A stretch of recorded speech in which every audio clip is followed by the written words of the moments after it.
हरे कृष्णा। तो श्रीमद् भागवतम में प्रथम स्कंद 9 अध्याय श्लोक संख्या 26 कल हमने चर्चा किया। 26वें श्लोक से चर्चा की हमने।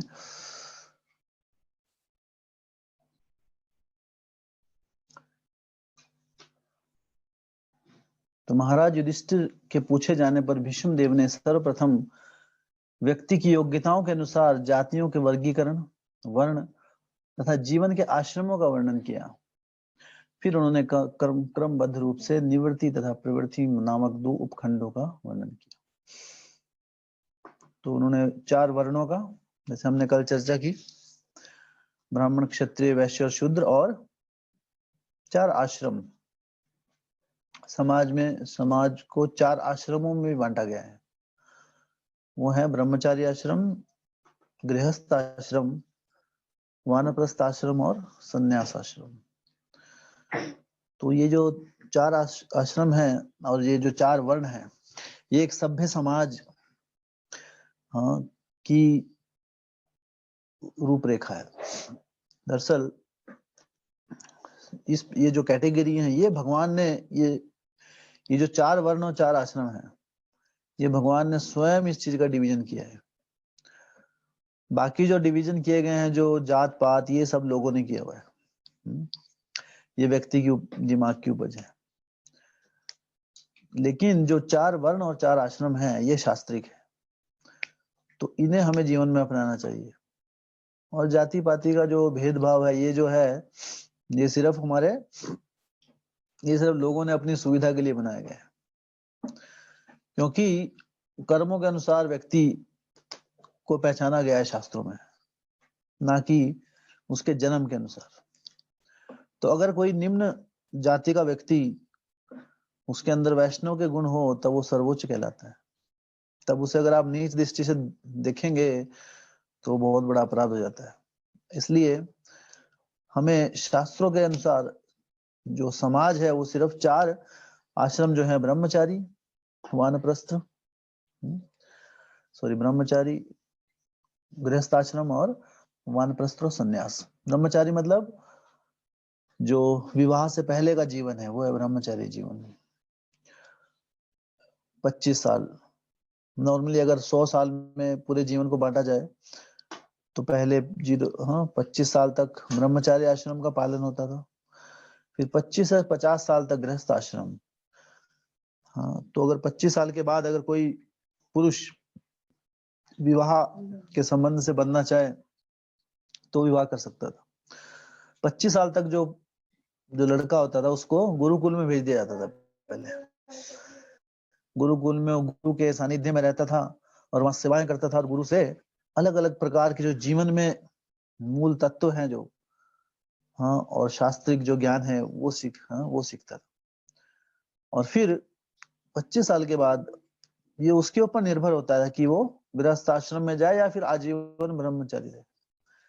लेकिन जो माताएं हैं, स्त्रियां हैं, उनके लिए गृहस्थ आश्रम कंपल्सरी है। क्योंकि स्त्रियों को ना स्त्रीम स्वतंत्रम अर्हति, स्त्री को हमेशा किसी पुरुष के सानिध्य में रहना चाहिए। जब वो छोटी होती है, मनुस्मृति के अनुसार, जब बच्चा छोटा होता है स्त्री, तो वो अपने माता पिता के सानिध्य में रहती है। विवाह के बाद अपने पति के सानिध्य में, देख रेख में। और जब अगर पति मान लो संन्यास ले ले या फिर अकस्मात कुछ मृत्यु हो जाए, तो जो पुत्र हैं उसके सानिध्य। लेकिन जो स्त्री है, वो कभी स्वतंत्र अगर रहने से क्या होता है, जो दरअसल भगवान ने हर व्यक्ति को, हर पुरुष और स्त्री को उनके कुछ गुण हैं, कुछ स्वभाव है, नेचर। तो स्त्री जो प्रसन्न तभी रह सकती है जब वो किसी की देख रेख में हो। स्वतंत्र रूप से जब स्त्री आचरण करती है, तब कहते हैं कि समाज में सिर्फ डिस्टरबेंस क्रिएट होती है। इसलिए स्त्रियों को क्या रहना चाहिए, किसी के देख रेख में रहना चाहिए हमेशा। इसलिए पुरुष को चॉइस है कि वो ब्रह्मचारी रहे लाइफ टाइम, लेकिन स्त्रियों का विवाह, तो स्त्रियों के लिए संन्यास धर्म नहीं है। कलयुग में स्त्रियां भी लेती हैं संन्यास, तो वो सब अस्वाभाविक है, उसका कोई लाभ नहीं होता है। शास्त्रों के अनुसार स्त्रियों को हमेशा किसी की देख रेख में रहना चाहिए, क्योंकि उन्हें आवश्यकता है, वैसे भगवान ने वैसा बनाया उन्हें। तो ये है। और उसके बाद जब पति और पत्नी अपनी जो विवाहित जीवन है, गृहस्थ आश्रम, उसकी सारी की सारी जो रिस्पॉन्सिबिलिटी है, दायित्व जो पूरे हो जाएं, जैसे बच्चे बड़े हो जाएं, उनका भरण पोषण सेटल हो जाए, उसके बाद फिर वो सारे अपने कार्य को छोड़कर रिटायरमेंट लेते हैं। रिटायरमेंट का जो अर्थ है एक्चुअली वो है वानप्रस्थ। रिटायरमेंट का ये अर्थ होता है। रिटायरमेंट के बाद फिर व्यक्ति क्या करता है, अपने सारे भौतिक कार्यों को छोड़कर इतना धन एकत्रित कर ले, अपनी रिस्पॉन्सिबिलिटीज, अपने दायित्वों को पूरा करने के बाद वो फ्री हो जाए पति पत्नी, कि वो भगवान की सेवा में पूर्ण अपना जीवन, जो बचा हुआ जीवन है, वो दे सके। इसे कहते हैं वानप्रस्थ आश्रम। तो ये जो आश्रम है ये भी बहुत महत्वपूर्ण है। पहले युगों में लोग वन में जाते थे, तो पहले वन में जाके तपस्या किया करते थे पति और पत्नी। तो वानप्रस्थ आश्रम जो होता है उसमें पति पत्नी साथ रहते हैं, लेकिन उनके बीच कोई संबंध नहीं होता है। तो इस प्रकार वो भगवान की सेवा में अपना पूर्ण जीवन, जब तक उनका जीवन बचता है, वो लगा देते हैं। और अगर अंत समय में अगर कोई पुरुष चाहे कि और भी अधिक उसके अंदर, फिर वो भावना के ऊपर, ये हाँ, अस्वाभाविक रूप से नहीं करना चाहिए। संन्यास जो आश्रम है, तो जो अगर भगवान की वैसी आज्ञा हो, और अगर वो व्यक्ति और अध्यात्म में हाँ आगे बढ़ना चाहे, या मतलब वो जो कॉल है वो अंदर से उसको खुद आएगी संन्यास के लिए। ऐसा नहीं कि जबरदस्ती संन्यास।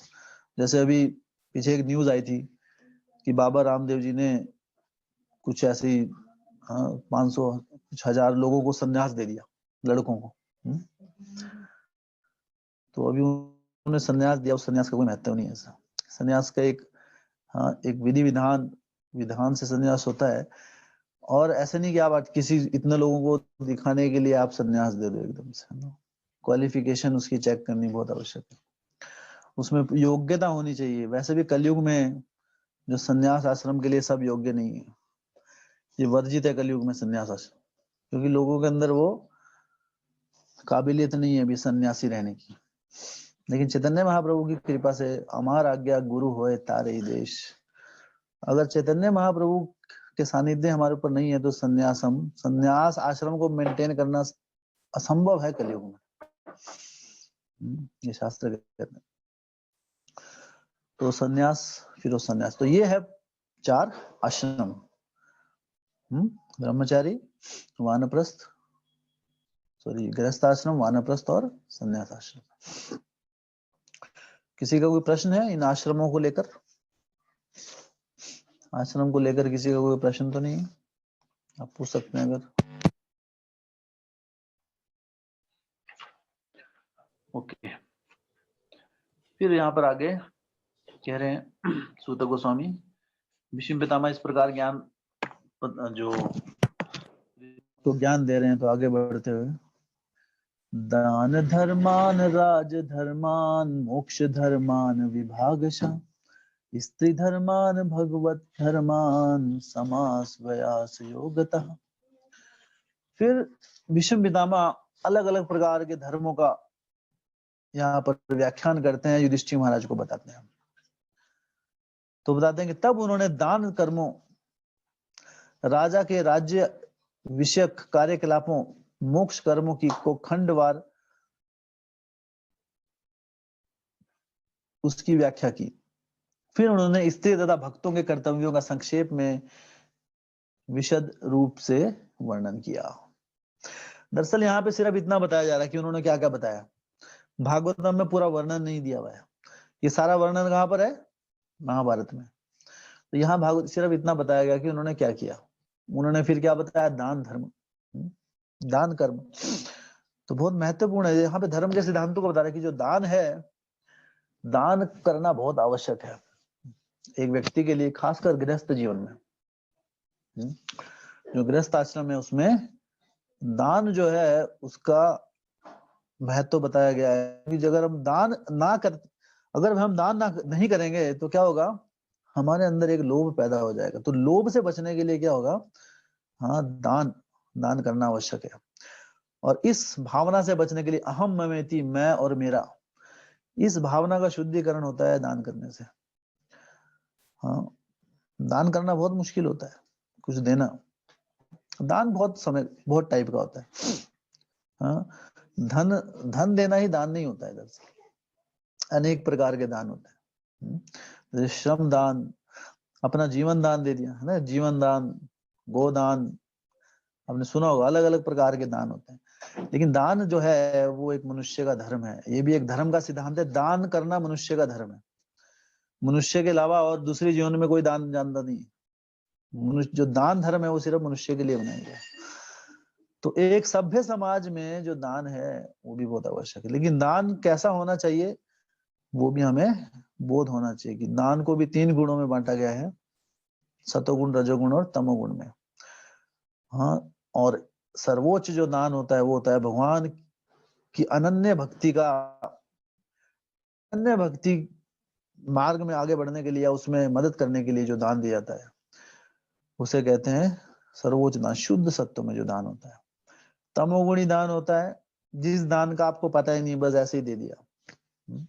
कोई व्यक्ति आया, उसने पैसा धन मांगा आपसे, उसको आपको पता नहीं वो धन कहाँ जा रहा है, उससे वो नशा करेगा, क्या करेगा, कुछ पता नहीं है, हमको मतलब नहीं, हम बस दे देते हैं दान, उसे कहते हैं तमोगुणी दान, जब आप हमें पता ही नहीं है दान क्यों दे रहे हैं।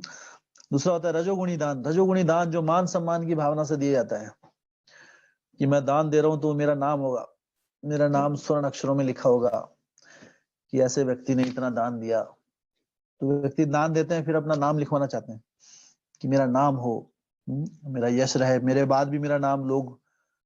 हाँ, तो ये इसे कहते हैं, ऐसा दान जो होता है रजोगुणी दान। तीसरा जो दान होता है, हाँ, वो होता है सतोगुण में दान। सतोगुण में मतलब दूसरों की मदद करने के लिए। जैसे कोई भूखा व्यक्ति है, उसको आपने भोजन का दान दे दिया, उसको भोजन करा दिया, या कोई किसी को कपड़ों, उसको कपड़े दान दे दिए, कोई बीमार है तो उसका इलाज करवा दिया, हॉस्पिटल खोलने में मदद कर दी, कहीं पे गंदगी है तो कहीं सफाई कर दी वहां पे जाके लोगों को। इस प्रकार के जो दान है ये है सतोगुण के दान। लेकिन ये सारे के तीनों जो दान है ये सब क्या है, ये भौतिक है। सतोगुण में भी जो दान होता है उसका हमें पुण्य कर्म मिलता है, और पुण्य कर्म जो है, अगर पुण्य कर्म संचित करेंगे तो उस पुण्य कर्म का लाभ उठाने के लिए फिर से जन्म लेना पड़ेगा। तो सतोगुण का जो भी दान है उससे भी हमें क्या होता है, उससे हमें अगला जो जन्म हमारा बहुत समृद्ध जन्म मिलेगा हमें, जो व्यक्ति दान करता है इस प्रकार से। रजोगुण और तमोगुण का जो दान है वो निषेध है। वो एक सभ्य व्यक्ति के लिए रजोगुण में दान नहीं करना चाहिए। अभी सतोगुण में जो दान है उससे क्या होता है कि हमें अगला जो जन्म मिलेगा वो कैसा मिलेगा, या तो अच्छे किसी बहुत ही अच्छे धनी धनी परिवार में जन्म मिल जाएगा, या बहुत सुंदर व्यक्ति बन जाएगा, कोई सौंदर्य होगा उसका बहुत, या कोई बहुत ही यशस्वी होगा, बहुत ही फेमस व्यक्ति होगा। तो इस प्रकार जितने जो भी भौतिक संपदा से वो संपन्न होगा, ऐसा उसे जन्म मिलेगा अगला, अगर कोई भौतिक दान करे, इस सतोगुण में दान करता है कोई व्यक्ति, जैसे दूसरों की मदद कर देना, किसी को भोजन कराना, इस प्रकार की। जैसे कोई अंधा है ना, तो उस जैसे कोई बोलते हैं मेरी उसके बाद नेत्र दान कर देना, या जैसे कई लोग अपनी किडनी देते हैं, या कोई अंग दे दिया अपना, अंग दान। तो इस प्रकार के जो दान है दूसरे की मदद के लिए, लेकिन ये भी क्या है, भौतिक स्तर पर है सब कुछ। इससे क्या आपको बहुत अच्छा अगला जन्म स्वर्ग लोकों में मिल सकता है। लेकिन ये सारा का सारा क्या है, भौतिक। जो भक्त है इन चीजों की कामना नहीं करता है किसी चीज की, मुझे अच्छा जन्म मिले ये। तो इसलिए जो सर्वोच्च दान है वो क्या है, जो हम कर्म बंधन से बाहर निकाले। सतोगुण का दान भी हमें कर्म के बंधन में बांध देता है।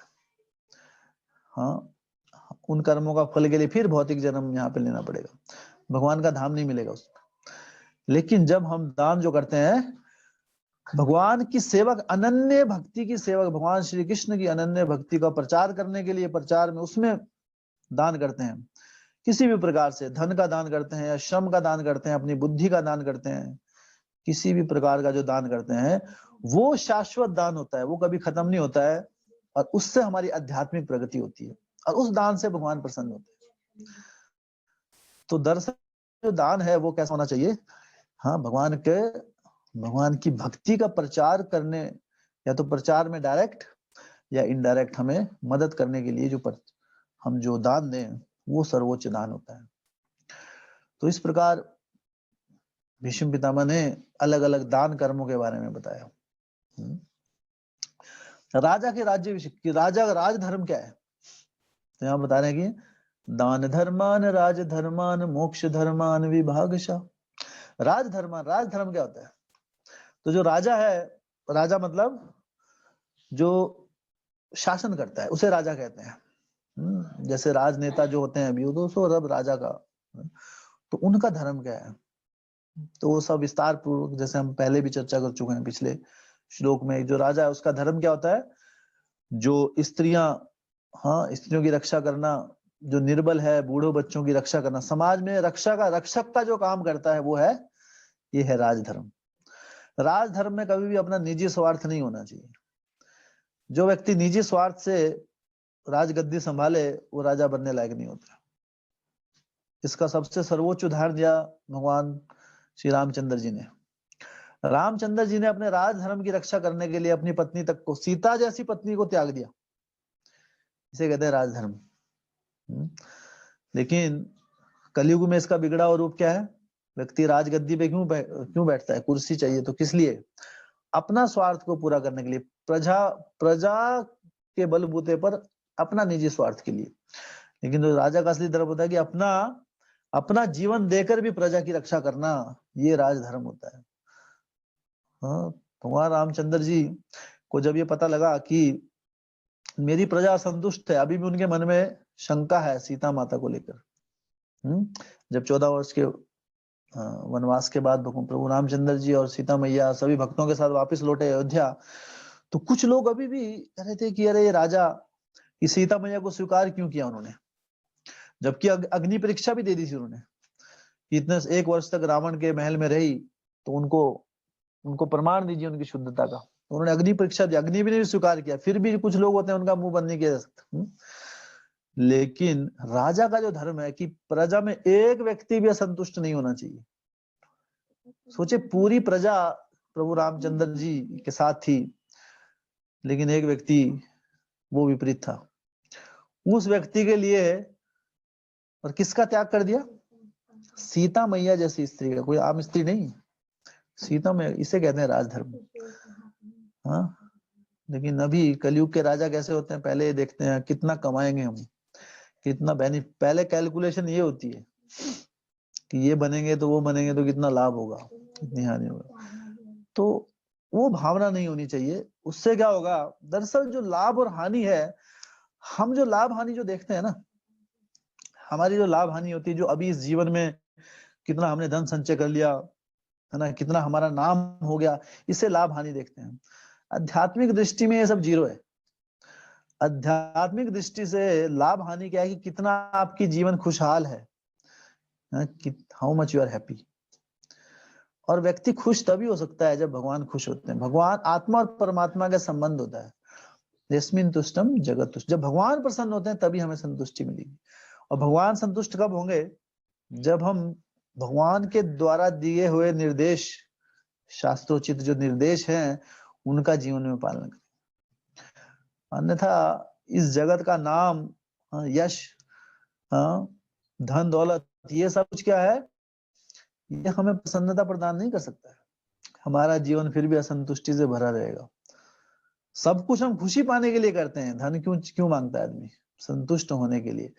लेकिन फिर भी असंतुष्ट होता है व्यक्ति। बड़े बड़े करोड़पति अरबपति लोग भी सुसाइड करते हैं, आत्महत्या कर लेते हैं। क्यों? असंतुष्ट होते हैं। तो धन से संतुष्टि नहीं मिलती है। संतुष्टि मिलेगी जब भगवान संतुष्ट होंगे, और भगवान तब संतुष्ट होंगे जब हम भगवान की भक्ति में अनन्य भाव से उनकी भक्ति में लगे रहेंगे। भगवान एक ही चीज से आकर्षित होते हैं, एक ही चीज भगवान को आकर्षित करती है, वो है भक्ति। कौन है भक्ति? भक्ति देवी कौन है? श्रीमती राधा रानी। अनन्य भक्ति के अलावा भगवान किसी और चीज से आकर्षित। कौन व्यक्ति कितना धनी है, किसी का कितना नाम है, सारा का सारा जो नाम है, ये सब जो जो भी ऐश्वर्य हम देखते हैं, कुंती महारानी इन सारे ऐश्वर्यों को क्या बोल रही है? जैसे अभी हमने बताया दान के बारे में, अगर सतोगुण में दान करेंगे तो क्या होगा? हाँ, अच्छा जन्म मिलेगा, धनी परिवार में जन्म मिलेगा, सुंदर बनेंगे, हाँ, बहुत सौंदर्य बहुत ज्यादा होगा या बहुत नाम होगा, ऐसा जीवन मिलता है। कुंती महारानी क्या बता रही थी लेकिन भागवतम में, ये जो चार चीजें होती है, जन्म, ऐश्वर्य, श्रुति, श्रीभीर, ये भक्ति में सबसे बड़ा रास्ते का कांटा होता है। जन्म, बड़ा उच्च जन्म लेना, ये भक्ति के आड़े आ जाता है। जन्म ऐश्वर्य है, धन दौलत बहुत ऐश्वर्य है जिसका, ये भी भक्ति मार्ग में रुकावट पैदा कर देता है। जन्म, ऐश्वर्य, श्रुति, किसी को बहुत ज्ञान, हाँ, किसी को बहुत ज्ञान हो जाए, किसी को उसको ज्ञान का अभिमान हो जाता है। श्री भी, श्री मतलब सौंदर्य। तो ये जो सतोगुण में हम दान करते हैं उससे हमें ये चारों चीजें मिलती है। श्रीमद् भागवतम इनको नकारती है, इसलिए श्रीमद् भागवतम क्या है? अमलम पुराणम। जिन चीजों को भौतिक स्तर पर वैल्यू दी जाती है, श्रीमद् भागवतम पहले ही नकार देती है। इसलिए Shrimad Bhagavatam is a unique literature. Shrimad Bhagavatam में कोई भी त्रुटि नहीं है, इसमें कोई भी भटकने का किसी को कोई चांस नहीं है। इसलिए बहुत लोग, जैसे श्रीमद् भागवतम, शुद्ध श्रीमद् भागवतम की कथाओं में लोग कमी मिलते हैं देखने को। क्यों? इसको अपनाना मुश्किल है एक्चुअली। हाँ, इतना आसान नहीं है श्रीमद् भागवतम को अपने जीवन में। हमारे तो एक दो लेक्चर सुन के भाग जाते हैं लोग, अरे कहीं नहीं। शिला प्रभुपाद जी जब विदेश में गए थे तो बहुत लोग आते थे, शिला प्रभुपाद से बहुत आकर्षित होते थे, लेकिन जब सब कुछ बताने के बाद फिलोसफी सबको, अरे हरे कृष्ण महामंत्र नाचो गाओ, बहुत अच्छा लगता था। फिर प्रभुपाद जी बोलते थे, अच्छा ये 4 नियमों का पालन, now you have to follow this 4 principles.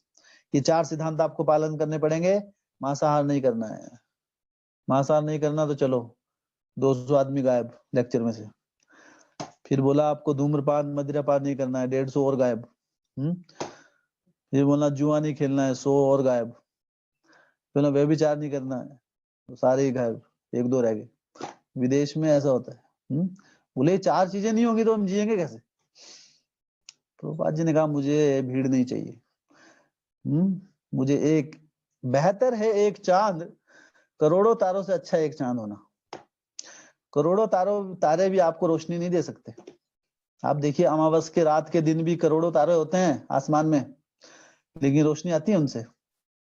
रोशनी नहीं आती है, अमावस है वो तो, अंधेरा है, लेकिन तारे तो होते हैं ना आसमान में। करोड़ों तारे भी आपको रोशनी नहीं दे सकते, लेकिन एक चांद जो होता है, हाँ, वो जगमगा देता है रात में भी सब कुछ।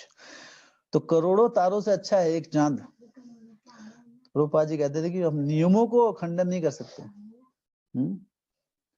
कई बार जो भक्त थे श्रील प्रभुपाद जी के, वो जब प्रचार कार्य में लगे होते थे तो उस समय अलग अलग लोगों को लेके आते थे, बड़े बड़े लोगों को श्रील प्रभुपाद जी के समक्ष। तो श्रील प्रभुपाद जी के समक्ष लेके आते थे उनको, जैसे बड़े बड़े, तो उनको लगता था कि हाँ ये भक्त बन जाए तो कितना सेवा होगी। तो प्रार्थना करते रहते थे भक्त लोग कि अरे प्रभुपाद जी बस 4 नियम के बारे में ना बोलें, बस, है ना, ये 4 नियम के बारे में बोल दिया तो फिर ये भाग जाएगा, है ना, फिर ये नहीं आने वाला है। लेकिन सब कुछ फिलोसफी बोलने के बाद श्रील प्रभुपाद जी ये 4 नियमों का उल्लेख जरूर करते थे कि मासा, क्योंकि ये तो शुरुआत है, फाउंडेशन है, नींव है। आपकी नींव ही कच्ची होगी तो पूरा घर बनाने से क्या लाभ है? हम घर बनाने में लगे रहते हैं, और घर बनाने में लगे हुए हैं, लेकिन नींव के ऊपर ध्यान नहीं देते हैं, फाउंडेशन। अध्यात्म जीवन में आगे बढ़ना चाहते हैं, लेकिन अध्यात्म की नींव का कोई ख्याल ही नहीं है। श्रीमद् भागवतम शुरू होने से स्टार्टिंग में ही आप देखिए, प्रथम स्कंद में ही हम आगे पढ़ेंगे अभी, बाकी के 11 स्कंद तो बाद में आते हैं असली। प्रथम स्कंद में ही ये 4 नियमों का पालन करने में बता दिया जाता है। द्यूतम पानम स्त्रिया सोना, जुआ ना खेलना, पानम मदिरापान, धूम्रपान, नशा नहीं करना, द्यूतम पानम स्त्रिया, पर पुरुष पर स्त्री संग ना करना, और सोना मतलब हत्या ना करना, जीव हत्या नहीं करना। ये 4 नियम जब तक पालन नहीं होंगे, अध्यात्म की शुरुआत नहीं होती। तो इसलिए जो अध्यात्म है अध्यात्म कभी भी सेल्फ स्टाइल वे में नहीं होता है कि मुझे तो ऐसे बनना है भक्त, है ना, मैं अपने तरीके से भक्त नहीं। और ये भी बहुत जगह दिया हुआ है जो निम्न प्रकार के सिद्धांत हैं, लेकिन जब श्रीमद् भागवतम की बात आती है, श्रीमद् भागवतम में निम्न प्रकार के सिद्धांतों को क्या दिया हुआ, खंडन किया गया है। धर्म प्रोजितो कैतव, कैतव धर्मों का पहले ही साइड कर दिया गया। Kick off, Prabhupada ji word use करते हैं इसमें कि Shrimad Bhagavatam kicked of all the low class religious principles.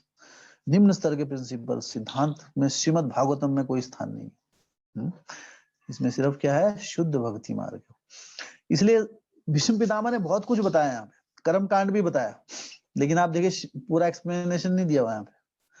यहाँ पे सिर्फ क्या बताया हुआ, उन्होंने दान कर्मों के बारे में बताया, तो उन्होंने कुछ कर्म कांड भी बताया उधर कि दान देना चाहिए, इस दिन आपको ये दान देना है, मंगलवार को ये देना है, सोमवार को। तो श्रीमद् भागवतम में काट दियो लाइनें, श्रीमद् भागवतम में बोल दिया दान देना है, अब भक्तों को एक्सप्लेन करना दो उसको। फिर शुद्ध भक्ति मार्ग के स्वरूप में उसको एक्सप्लेनेशन आचार्यगण देते हैं यहाँ पे। तो कर्म कांड इसमें से निकाल दिया गया। तो राजधर्म, ये है राजधर्म। राजधर्म क्या होता है कि अपने निजी स्वार्थ को छोड़कर प्रजा की रक्षा, प्रजा की प्रसन्नता और उनका जो जीवन है, उस जीवन को प्रथम मानकर अपने जीवन को, अपने जीवन का बलिदान कर देना अपने प्रजा की रक्षा के लिए, उनकी खुशहाली के लिए, ये है राजधर्म। फिर क्या बताते हैं भीष्म पितामह, मोक्ष धर्म। मोक्ष क्या है, फिर वो बताते हैं कि ये जो जड़ जगत है, भौतिक जगत, इस भौतिक जगत में खुशहाल रहना ये मनुष्य धर्म नहीं है। इस जगत में खुश रहना, हर प्रकार की संपन्न हो जाना हर सब एंगल से, ये मनुष्य धर्म नहीं है। आहार निंद्रा भय मैथुनम च सामान्यम एतत् पद पशु भी नरानम धर्मो ही तेषाम अधिको विशेषो धर्मे न हीना पशु भी समाना, कि हम पशु के समान है। अगर धर्म नहीं है तो हम पशु के समान है। इसलिए जीवन जो धर्मस्य ही अपवर्गस्य, जो धर्म है वो किस लिए है, वो इंद्रिय धर्मस्य ना इंद्रिय प्रीति, वो इंद्रिय लाभ के लिए नहीं, इंद्रियों की तृप्ति के लिए धर्म कर्म जो है उसके लिए नहीं बनाया गया है। क्योंकि धर्म कर्म कांड में भी बताया गया कि कैसे हम भोग व्यक्ति करें, भोग वृत्ति के लिए भी शास्त्रों को बताया गया है, विधि विधान बताए गए हैं, जिसे कहते हैं कर्म कांड। लेकिन जो असली में जो मोक्ष धर्म है, असली जो अध्यात्म का जो अर्थ है, वो क्या है, इस जन्म मृत्यु के चक्कर से बाहर निकलना और अपने असली निज धाम गोलोक धाम की प्राप्ति करना, और वहां पर भगवान की अपने असली स्वरूप में भगवान का निज दास बनकर वहां सेवा करना। ये है इस जगत में। और जो बाकी कर्म कांड हमें क्या बताता है कि इस भौतिक जगत की जेल में अलग अलग कमरों में घूमते रहना, एक अच्छे वाला कमरा, एक मिडिल क्लास कमरा, एक हाई क्लास कमरा, एक सुपर हाई क्लास कमरा, उनमें घूमते रहो, लेकिन सब जेल है। तो कर्म कांड हमें अलग अलग जेल के अच्छे कमरों की तरफ लेके जाता है कि हाँ आपको अच्छा कमरा मिलेगा लेकिन जेल के अंदर। और अध्यात्म जो है शुद्ध भक्ति मार्ग, वो आपको इस जेल से बाहर निकालता है। तो बुद्धिजीवी व्यक्ति क्या बोलेगा कि मुझे जेल में अच्छा कमरा दे दो कोई जिसमें सारी फैसिलिटी हो, नहीं, सब यही मांगते हैं एक्चुअली। अध्यात्म में भी आके यही मानते हैं। इसलिए बहुत लोग इसलिए कहते हैं कि जो सच्चा साधु है, व्यक्तियों को साधु के पास कभी इन चीजों के लिए नहीं जाना चाहिए। धनम देही जन्म देही सुंदरिम देही, चैतन्य महाप्रभु क्या कहते हैं, न धनम न जनम न सुंदरिम कविताम वा जगदीश काम मम जन्मनि जन्मनि ईश्वरे भवतात् भक्ति अहेतुकी त्वयि। हे कृष्णा मुझे ना मुझे धन चाहिए, ये प्रार्थना होनी चाहिए। धर्म का अर्थ, धर्म की जो असली धर्म की जो प्रार्थना है, जब हम भगवान से प्रार्थना करते हैं तो ये मांगना चाहिए हमें से। क्या मांगना चाहिए, न धनम, किसी धन की आवश्यकता नहीं है मुझे प्रभु, ना जन्म, ना मुझे फॉलोअर चाहिए, नाम चाहिए कि मुझे सब बोले वाह वाह वाह वाह, मुझे वाह वाही नहीं चाहिए। ना सुंदरी, ना मुझे कोई सुंदर स्त्री या सुंदर पुरुष, स्त्री के लिए पुरुष और पुरुष के लिए स्त्री, इसकी कोई कामना है। कविताओं व जगदीश काम है, मुझे कोई भौतिक इच्छा नहीं है। मुझे क्या चाहिए? मम जन्मनि जन्मनीश्वरे, जन्म जन्मांतर तक क्या करो? भवताद भक्तिर अहेतुकी भक्ति, आपकी अहेतुकी, जिसमें कोई हेतु ना हो, कोई भौतिक हेतु ना हो, ऐसी भक्ति मुझे जन्म जन्म तक देते रहिए। सोचिए, ये भी नहीं बोल रहे कि मुझे मुझे अपने गोलोक धाम लेके जाइए और वहां मैं भक्ति करूंगा आराम से, ऐसे भी नहीं बोल रहे। इस जगत में मुझे जन्म जन्मांतर तक आप अपनी भक्ति देते रहिए, क्योंकि जहां भगवान की शुद्ध भक्ति है वही गोलोक है, वही वृंदावन है। वृंदावन वो नहीं है जहां हम, इसलिए कहते हैं कि वृंदावन की, कई बार हम कहते हैं कि वृंदावन में हम, एक बार गौर किशोरदास बाबा जी महाराज, जो श्रील प्रभुपाद जी के परम गुरु, श्रील प्रभुपाद जी के गुरु गौर किशोरदास बाबा जी महाराज, वो बहुत भगवान के शुद्ध भक्त, जो वो भगवान के भजन कीर्तन में 24 घंटे लगे रहते थे। तो एक बार एक व्यक्ति आया उनके पास कि हे गुरु महाराज, तो उनके गुरु थे, कि मैंने वृंदावन में जमीन खरीद ली और मैंने घर बना लिया उधर, है ना, कि मैंने इतना जमीन ले ली वृंदावन में। तो गौर किशोरदास बाबा जी बड़े क्रोध हो गए कि तुम्हारी क्या योग्यता है वृंदावन की धरती को खरीद, जो तुम वृंदावन का एक कण नहीं खरीद सकते। ये अपने भाव में बता रहे हो कि वृंदावन का एक कण की जो कीमत है, वो पूरी सृष्टि का जितना ऐश्वर्य धन है ना, वो सबको बेच के भी वृंदावन का एक कण नहीं खरीद सकते आप बोल रहे मैंने जमीन खरीद ली वहां पे 100 स्क्वायर फुट, तो कितने बड़े मूर्ख हो तुम। तो वृंदावन को भौतिक दृष्टि से आकलन नहीं करना चाहिए। वृंदावन हम यहाँ से 6 घंटे की जर्नी ट्रेन में है ना, ट्रेन की बुकिंग कर मथुरा जाकर वृंदावन नहीं जा सकते हम। वृंदावन हमारी चेतना में होता है, इसलिए कहते हैं कि वृंदावन जब जाना है हमेशा भक्तों के संग में जाना। वृंदावन को श्रवण से देख पाओगे, वृंदावन को आंखों से नहीं देख पाते। वहां बहुत लोग जाके आ जाते हैं, वहां पे अपराधी होते हैं, वो सिर्फ अपराध करके। इसलिए वृंदावनम, क्योंकि वृंदावनम, अगर वृंदावन आप देख रहे हैं तो कृष्ण को देख रहे हैं, कृष्ण को देख रहे हैं तो उनके नाम में रुचि स्वाभाविक रूप से आएगी, उनके धाम में, उनकी कथा में रुचि आना स्वाभाविक होना चाहिए। तो अगर तो कौन व्यक्ति वृंदावन के दर्शन कर रहा है? कौन व्यक्ति सही में ब्रजवासी है? जो जिसकी स्मरण में, चेतना में, मुख से सिर्फ भगवान श्री कृष्ण के अलावा और कुछ ना हो। हाँ, इसलिए जो वैष्णव एक भक्त है, सच्चा भक्त, हाँ, वो हमेशा वृंदावन में रहता है। श्रील प्रभुपाद जी वृंदावन छोड़कर विदेश में गए। वृंदावन कौन छोड़ेगा? वृंदावन में रहते थे श्रील प्रभुपाद जी जब वृद्ध अवस्था में, हाँ, अपनी 70 साल की उम्र में, लेकिन गुरु महाराज की आज्ञा थी उनकी कि आप विदेश में जाइए, चैतन्य महाप्रभु के इस महामंत्र का प्रचार कीजिए इंग्लिश लैंग्वेज में। श्रील प्रभुपाद जी 70 साल की उम्र में विदेश गए, तो उनके कई गुरु भाई पूछते थे उनसे कि आप वृंदावन छोड़ के कहाँ जा रहे हैं? श्रील प्रभुपाद जी कह रहे हैं, मैं वृंदावन को छोड़ के नहीं जा रहा हूँ कहीं, मैं वृंदावन को साथ लेके जा रहा हूँ दूसरों को बांटने के लिए। हाँ, वृंदावन को एक भक्त को कभी छोड़ ही नहीं सकते। तो वृंदावन का जो भाव है उसको बांटने के लिए मैं विदेश जा रहा हूँ, ना कि वृंदावन को छोड़ने के लिए जा रहा हूँ। और वही किया श्रील प्रभुपाद जी ने। आज जगह जगह उन्होंने वृंदावन भाव को लेके गए। वो अमेरिका में वेस्ट वर्जीनिया में उन्होंने बहुत भव्य मंदिर है वहां पर, श्रील प्रभुपाद जी ने पूरा पहाड़ खरीद लिया था वहां पे, बहुत भव्य मंदिर है इस्कॉन अंतरराष्ट्रीय कृष्ण भावनामृत संघ का वहां पे। तो वहां पे भी कृष्ण भक्ति का प्रचार हो रहा है श्रील प्रभुपाद जी की कृपा से वहां पर। तो वृंदावन ये है। तो इसलिए मम जन्मनि जन्मनीश्वरे, मुझे जन्म जन्म तक हे प्रभु आपकी अहेतु की भक्ति, और भक्ति नहीं अहेतु की भक्ति, मतलब कोई हेतु ना हो उसमें, क्योंकि भगवान को हेतु पूर्ण भक्ति आनंद नहीं देती है। चाहे हम कुछ भी कर लें, लेकिन अगर उसमें अभिमान आ जाए ना, या कुछ हेतु छुपा हो पीछे कि मैं आपको प्रशंसा तो कर रहा हूँ, सब कुछ कर रहा हूँ, लेकिन हेतु मुझे भी चाहिए कुछ वापस। भगवान को अनन्य भाव चाहिए। तो इस प्रकार भीष्म पितामह ने क्या बताया?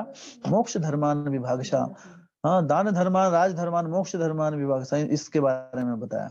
फिर उन्होंने बताया स्त्री धर्मान, स्त्री का क्या धर्म है।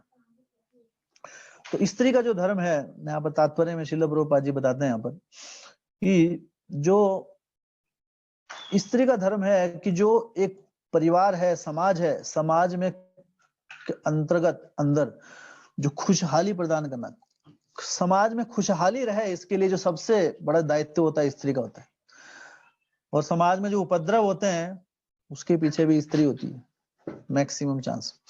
ऐसा बता रहे हैं। आप देखिए महाभारत का युद्ध क्यों हुआ था? क्योंकि द्रौपदी का अपमान हुआ था। पहले तो छोटी मोटी बातें थी, लेकिन जब द्रौपदी का अपमान हुआ ना, पांडवों का खून खोल गया। तो एक द्रौपदी के लिए, उसके कारण हाँ महाभारत का युद्ध हुआ, उसके पीछे स्त्री। तो बड़े बड़े कारण, तो इसलिए कहते हैं कि जब स्त्री समाज में, इसलिए कहते हैं कि जब एक स्त्री भगवान का जब भक्ति मार्ग में है, भगवान को सानिध्य, भगवान को सर्वोच्च मानकर जिस घर में गृहिणी हाँ गृहस्थ आश्रम में अपना जीवन व्यापन करती है, तो उस घर में खुशहाली होती है। और जिस समाज में स्त्रियां भगवान की भक्त होती हैं, हाँ, और उनका जो आचरण होता है, इसलिए कहते हैं कि स्त्री के अंदर क्या होना चाहिए? सबसे इंपॉर्टेंट जो चीज है वो क्या है? लज्जा। जो शर्म है, स्त्री का सौंदर्य उसकी बाह्य खूबसूरती से नहीं होता है, उसकी लज्जा से होता है कि उसमें कितनी लज्जा है। अगर लज्जा चली जाए तो बाह्य खूबसूरती कोई मायने नहीं रखती है।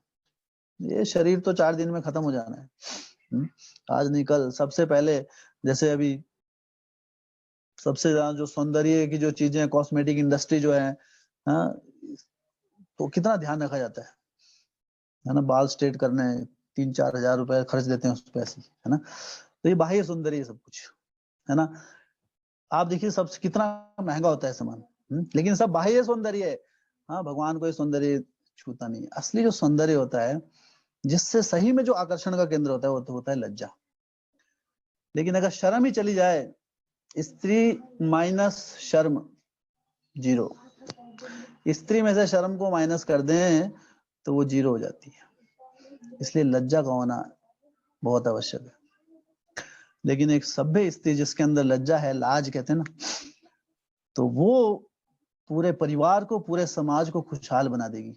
लेकिन जब लज्जा चली गई स्त्री से, तो वही स्त्री क्या है?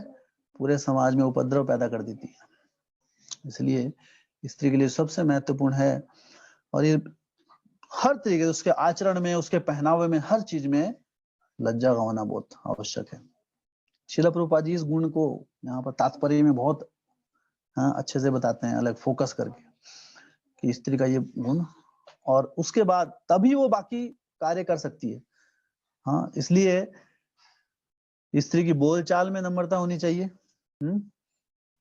उसमें ऐसे तो सबके होनी चाहिए, पुरुष में भी, सबके लिए, सभ्य समाज के लिए, लेकिन स्त्री में तो खासकर अभद्र शब्द कभी उपयोग नहीं करने चाहिए स्त्री को।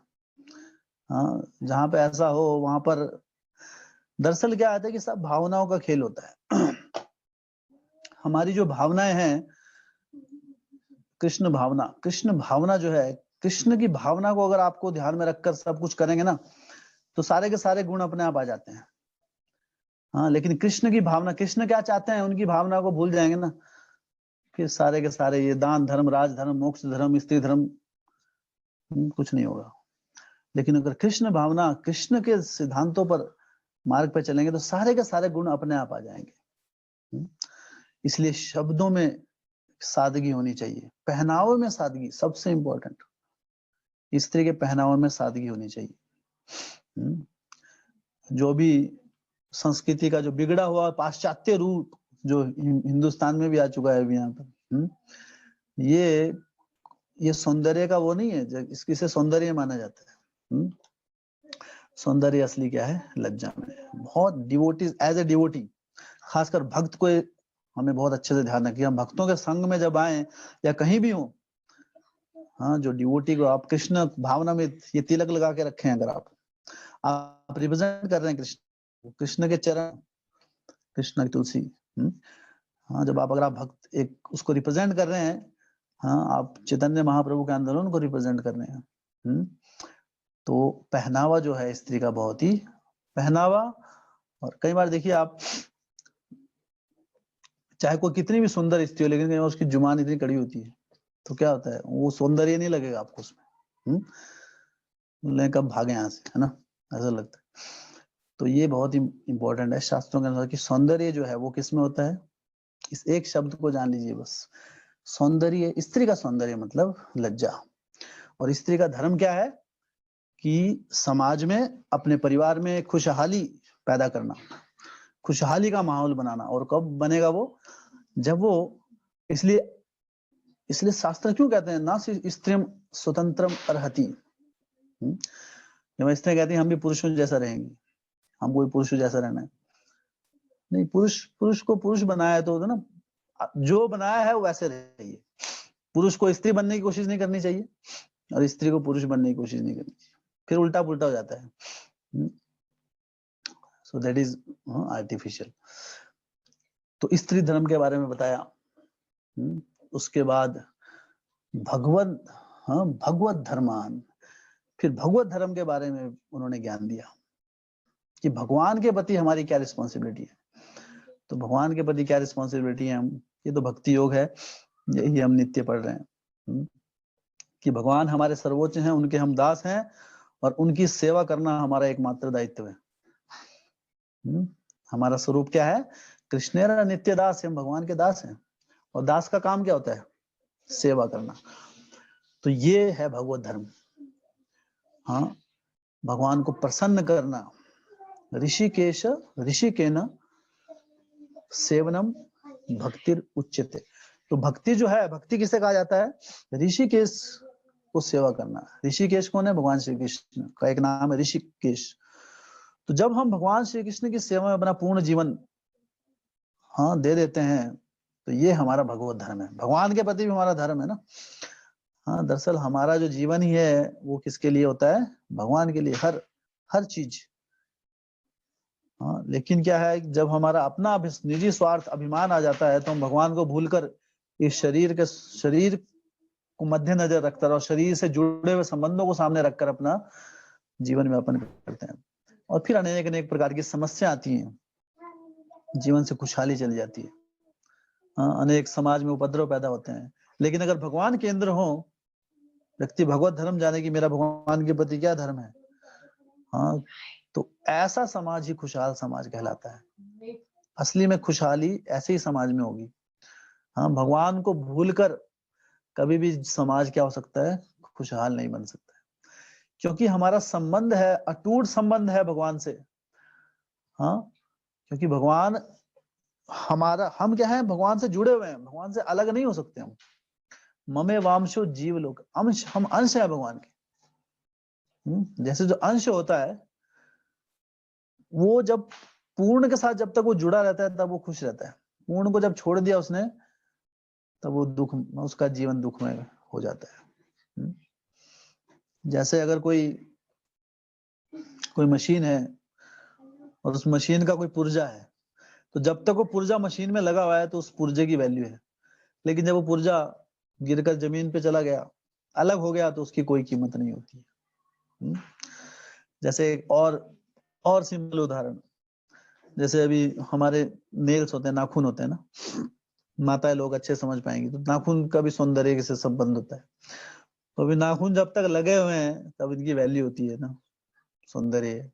लेकिन जब नाखून काट दिया, अलग कर दिया, तब उसको सजा के रखेगा कोई, है ना, अपने घर में लगा के, अरे देखो मेरे नाखून इतने सारे हो गए, 1 किलो रखेगा कोई? इतने सारे नाखून काट लिए बचपन से लेके, कोई रखता है संभाल के? सब फेंक देते ना। लेकिन क्या अपने हाथ का नाखून ऐसे फेंक देता है कोई? नहीं। उसका सौंदर्य तब तक है जब तक वो जुड़ा हुआ है हमारे साथ। लेकिन जब काट के फेंक दिया तो खत्म। उसी तरह भगवान से जब तक जुड़े हुए हमारा सौंदर्य है, लेकिन जब भगवान से कट ऑफ हो गया तो सौंदर्य भी खत्म हो गया, फिर कोई भी हमें वैल्यू नहीं देगा। हमारी वैल्यू 0 हो जाती है। तो इस प्रकार अनेकों अनेक धर्मों के बारे में भीष्म पितामह ने बताया यहाँ पर कि क्या क्या समाज में क्या क्या धर्म होते। इसका विस्तार पूर्ण उन्होंने महाभारत में बताया, लेकिन श्रीमद् भागवतम में यहाँ पर संक्षेप में यहाँ पर व्याख्या ली है। तो यहाँ पे जो शुद्ध भक्ति मार्ग को लेकर जो कथाएं हैं और जो विषय चर्चा के विषय हैं, उन्हीं का वर्णन श्रीमद् भागवतम में आता है। तो आज की कथा को यहीं पर विराम देते।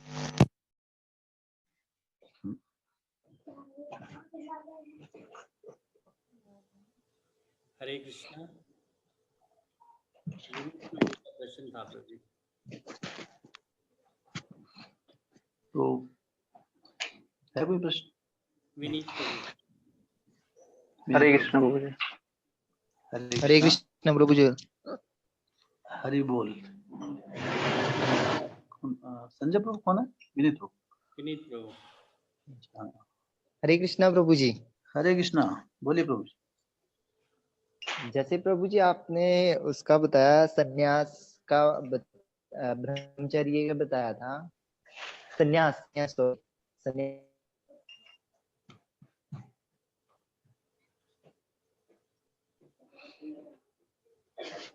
प्रभु जी उनके सिग्नल चले गए हैं। संजय प्रभु अपना प्रश्न ले सकते हैं। हरे कृष्ण प्रभु जी। आगे वापस नहीं, हेलो। विनीत प्रभु। अच्छा, सिग्नल नहीं है तो उन्होंने बहुत दूर का क्वेश्चन पूछ लिया संन्यास, तो सिग्नल उड़ गया। ठीक है, हेलो। हाँ आगे। अच्छा, हाँ बोलिए प्रभु जी। विनीत प्रभु चले गए। नहीं। अच्छा है। हाँ पर वीडियो ऑफ रहेगी। अगर मैंने वीडियो ऑन करी तो फिर वो डिस्कनेक्ट हो जाऊंगा मैं। सुन पा रहे हैं आपको, नो प्रॉब्लम। वीडियो ऑफ रखिए प्रभु जी। हाँ बोलिए प्रभु जी मैं पूछ रहा था, कहता अभी आपने बताया कि सन्यास जो है वो कलयुग में मतलब वर्जित है, बट अभी भी तो सन्यास ले रहे हैं कलयुग में, तो वो क्या मतलब उसका मतलब प्रोसीजर एक वो कुछ तरीके मतलब से नहीं है उसका, कैसे लेते हैं? बेमतलब है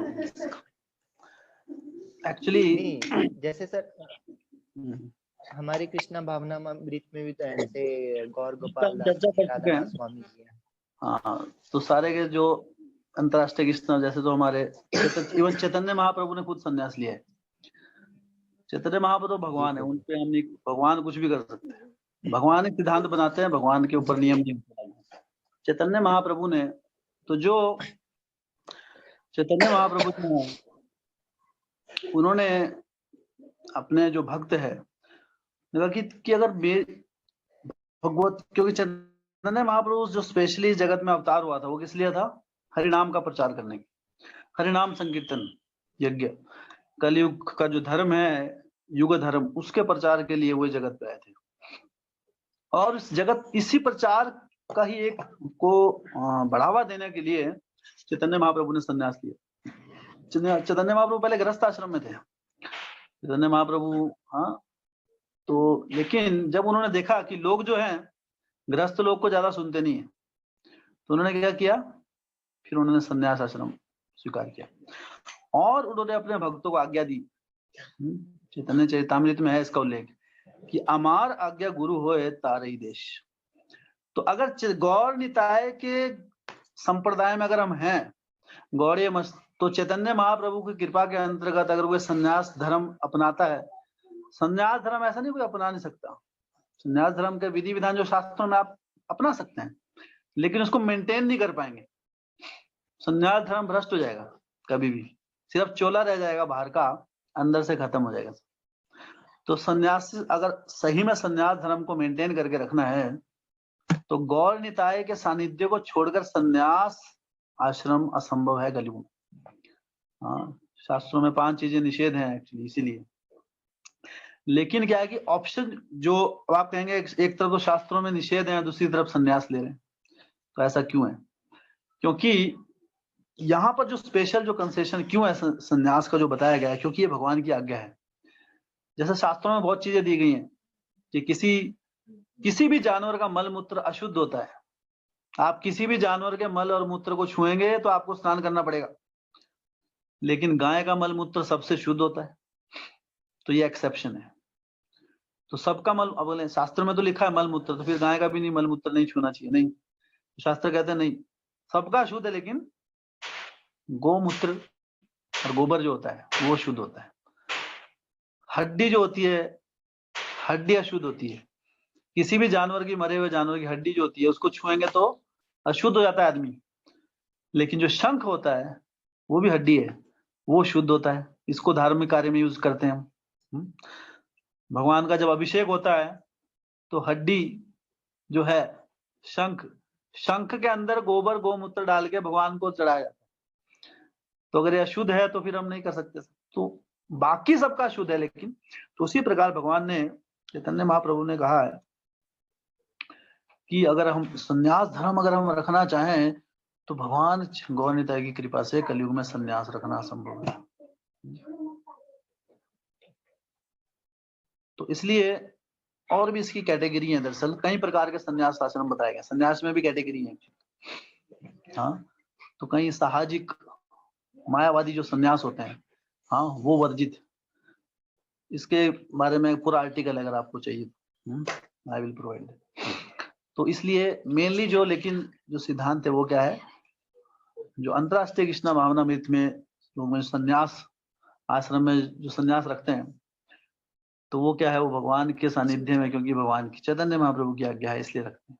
तो भगवान की आज्ञा का पालन करना ये सबसे बड़ा धर्म है, बाकी सब निम्न प्रकार के धर्म होते हैं।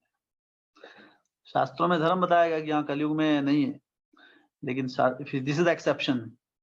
जैसे सबका मल मूत्र शुद्ध होता है, लेकिन गोबर क्या होता है, उसी तरह शास्त्रों में 5 चीजें वर्जित हैं कलयुग में। हाँ, गोमेद यज्ञ, अश्वमेध यज्ञ, हमने एक बार चर्चा की थी। तो 5 चीजें इसकी वर्जित हैं, उसमें एक संन्यास भी आता है। लेकिन इस स्पेशल कैटेगरी चैतन्य महाप्रभु ने इस चीज का, क्योंकि धर्मों के सिद्धांतों को कोई नहीं बदल सकता, किसके अलावा, धर्मान तो साक्षात भगवत प्रणीतम, भगवान के अलावा। अमेंडमेंट जो होती है, जैसे हमारे लॉ होते हैं, कानून, तो उसमें भी कई जो क्या कहते हैं इनको, जो लॉज होते हैं, संशोधन होते हैं ना, उसमें भी। तो संशोधन क्या है, हर कोई नहीं कर सकता कि मैं और आप जाएं और चलो संशोधन करके आ जाते हैं, ऐसा नहीं होगा आज से, ऐसा नहीं होगा। उसके लिए अथॉरिटी होती है किसके, राष्ट्रपति, प्रधानमंत्री, जो भी है लीडर्स, उनके पास, वो कर सकते हैं संशोधन। उसी तरह धर्म के सिद्धांतों में जो संशोधन, वो भी कौन कर सकता है, भगवान कर सकते हैं। तो जनरली संन्यास जो है वो कलयुग में क्या है, निषेध है। और जो अंतरराष्ट्रीय कृष्णा भावनामृत संघ में आप देखते हैं, ऐसे तो बहुत जगह देखेंगे आप, सब जगह देखते हैं ना संन्यास, हाँ, लेकिन उसको मेंटेन करना, भगवान की कृपा के बिना कलयुग में संन्यास मेंटेन करना संभव नहीं, ये पॉइंट है। हाँ, खासकर गौर निताई की, नित्यानंद प्रभु की कृपा, स्पेशली नित्यानंद प्रभु की कृपा के बिना, नित्यानंद प्रभु कौन है, गुरु तत्व बलराम जी, उनकी मर्जी के बिना संन्यास आश्रम संभव नहीं। ओके, क्लियर है आपको मेरे ख्याल से? जी प्रभु जी, जी बिल्कुल क्लियर। ओके, हरे कृष्णा। संजय प्रभु, हरि बोल। हरे कृष्णा प्रभु जी। हरे प्रभु कृष्णा। जी, जैसे आपने अभी बताया कि जैसे ऑर्गन डोनेट करते हैं हम, जैसे दान वो करते हैं, अगर एक वैष्णव अगर ऑर्गन डोनेट करता है और वो ऑर्गन अगर तमोगुणी व्यक्ति को यूटिलाइज करता है, अगर वो जैसे अपने कर्म तमोगुणी के हिसाब से करता है, तो क्या उसको उसका वैष्णव का जो आचरण उस पर इफेक्ट करता है क्या वो? दरअसल जब हम दान करते हैं, दान करने के पीछे हमारा भाव क्या है, वो मायने रखता है। अगर आपने बस डोनेट कर दिया, आपको पता ही नहीं है किसको जा रहा है, क्यों कर रहे हैं आप, वो जिस दान का हमें पता ही नहीं है कि वो दान लग कहाँ रहा है, सही काम से लग रहा है, गलत काम से लग रहा है, बस दान कर दिया। कई बार जैसे होता है ना कि कई बार डोनेशन, जैसे आप देखिए, एक बार क्या हुआ कि मैं इधर दिल्ली गेट में जा रहा था, तो एक व्यक्ति आया मेरे पास, तो ऐसे आया बड़ा असहाय स्थिति में, भाई क्या मेरी बस छूट गई, सारा मेरा पर्स चोरी हो गया, मैं हरियाणा का रहने वाला हूँ, कुछ मदद कर दीजिए। तो मुझे लगा ठीक है, तो मैंने उसको दे दिया, कुछ बहुत पहले की बात है, कुछ पैसे दिया उसको कि ठीक है, मैंने इसको बहुत अभी धन धन मतलब लग रहा था ठीक है कि हाँ बहुत दूर का पर्स चोरी होगा, क्या करे, तो मैंने उसको दिया, शायद आई थिंक 10 रुपए दिए उसको कि ठीक है। उस समय किराया कम था, तो 10 रुपए काफी थे, ठीक है। तो जैसे ही मैंने उसको पैसे दिया, वो वापस मुड़ते ही मैंने सुना उसको क्या बोल रहा था, वो कह रहा अरे ठीक है, ये तो हो गया, अब किसको पकड़ू नेक्स्ट। तो ऐसे शब्द बोले उसने ना। तो अभी क्या है, कई लोग क्या है, उनका कहने का मतलब कुछ होता है, करने कुछ होता है, तो हम बिना प्रयोजन जाने, इसलिए कई बार व्यक्ति आते हैं नहान में, जैसे आप देखिए गांव में तो कम मिलते हैं, डेली आते रहते, कोई ना कोई कुछ दान दी, उनको आप बोलिए आपको आटा चावल चीनी चाहिए, नहीं वो नहीं चाहिए, हमको पैसे चाहिए। तो पैसे से तो यही लेंगे ना आप लोग, पैसे से भोजन की वस्तु लेंगे नहीं। अब उनको आप धन देंगे तो वो धन का क्या उपयोग करेगा हमको नहीं मालूम, है ना। आधी चीजें तो फेस से पता लग जाती है आपको कि क्या करेगा। तो अगर वो कुछ, तो जिस चीज का हमें प्रयोजन नहीं पता है और जो हमको पता भी है कि ये गलत जगह जाने वाला है, फिर भी हम दान करते हैं, वो तमोगुणी दान होता है। रजोगुणी दान मैं इसलिए दान कर रहा हूँ कि मेरा नाम हो, लोग मुझे जाने कि अरे क्या दानी आदमी जा रहा है, फोटो लो इसकी। तो ऐसा ऐसा दान जिसमें मान सम्मान की भावना हो। और सतोगुणी दान किसी की भलाई के लिए हो, किसी का भला करना चाहते हैं तो वो सतोगुण में होता है। और किसी वैष्णव की सेवा करते हैं, किसी वैष्णव को आपने किडनी दी, फिर वो शुद्ध सत्व में है, फिर वो सतोगुण नहीं है, फिर वो शुद्ध सत्व में हो जाता है। तो यही था आपका प्रश्न। प्रभु जी, जैसे मान लो अब आई डोनेशन के लिए मैं मतलब जैसे एक फॉर्म फिल कर रखा है, मतलब मैं जैसे हॉस्पिटल पे है जैसे, अब मेरे को नहीं पता कि वो आफ्टर आप किसी को चलो आंख तो किसी की आंख में लगेगी, किसी का क्या करेगा, तो वो आंख से कोई देख पाएगा आपकी वजह से ना, वो सत्वगुणी दान है। तो उसमें हाँ वही है ना कि मतलब ये चीज मान लो इफेक्ट, मतलब अगर वो यूटिलाइजेशन हमें नहीं पता किसके उस पे जाना है जैसे, लेकिन आपकी आंख लगी किसने अगर बेच दी ऐसी ना, उससे धन कमाने के लिए आपकी आंख ली और अपना कमाई, फिर वो नहीं वो गवर्नमेंट मेडिकल कॉलेज में ही वो आई कार्ड वो उसका प्रॉपर बना हुआ है जैसे ना। तो सतोगुणी दान है। किसी को अगर वो किसी को देखने के काम आएगी, सिंपल अभी कुछ भी हो सकता है, वो तो हम तो कंडीशन बता रहे हैं जो शास्त्र बताते हैं कि अगर वो दान जो है किसी की मदद करता है भौतिक रूप से, किसी को भोजन खिलाए, किसी ना कोई गरीब है उसको धन दे, अभी कोई अंधा है उसको आंख दी आपने, तो अच्छा है, ये सतोगुण का दान है, ये गलत नहीं है एक्चुअली, ठीक है। तो अगर कोई आप, है ना, लेकिन ये सतोगुण में है, ये पुण्य कर्म है, इसे कहते हैं पुण्य कर्म। तो इस पुण्य कर्म का आपको अच्छा फल मिलेगा, तो अच्छा फल आपको भोगना है ना। लेकिन आप भक्ति करते रहिए साथ साथ, है ना। मतलब इसमें हार्ट मत दीजिए, कईयों का टारगेट ये होता है कि ना, तो फिर भक्ति मार्ग जो है उसमें हमें अपना जीवन, अपनी ऊर्जा देनी चाहिए, इन चीजों के लिए नहीं। लेकिन अगर हम कुछ किसी की भलाई करते हैं, वो गलत नहीं है, ऐसा नहीं कह रहे हम कि वो गलत है। कोई भूखा है उसको भोजन मत कराइए आप, है ना, नहीं, उसको प्रसाद दीजिए आप, भोजन कराइए लेकिन प्रसाद दीजिए, फिर वो सत्व, शुद्ध सत्व हो गया। किसी का आपको ध्यान रखना है ना, किसी आप किसी तरीके से भक्ति से जोड़ के अगर उसको देंगे कोई भी कार्य, तब वो शुद्ध सत्व हो जाता है। नॉर्मली वो क्या होता है, सत्व गुण में होता है, तो वो अच्छा है, दैट इज आल्सो गुड। मतलब पुण्य कर्म है, तो पुण्य कर्म गलत नहीं होता है, लेकिन उसमें अध्यात्म जो इसकी हम जब हम बात करते हैं अध्यात्म की बात, उससे आपकी अध्यात्म प्रगति नहीं होगी, उसके आपके पुण्य कर्म बढ़ेंगे आपके। हाँ, ये कहने का ओके। जी हाँ, हरे कृष्ण बाबू जी। हरि बोल।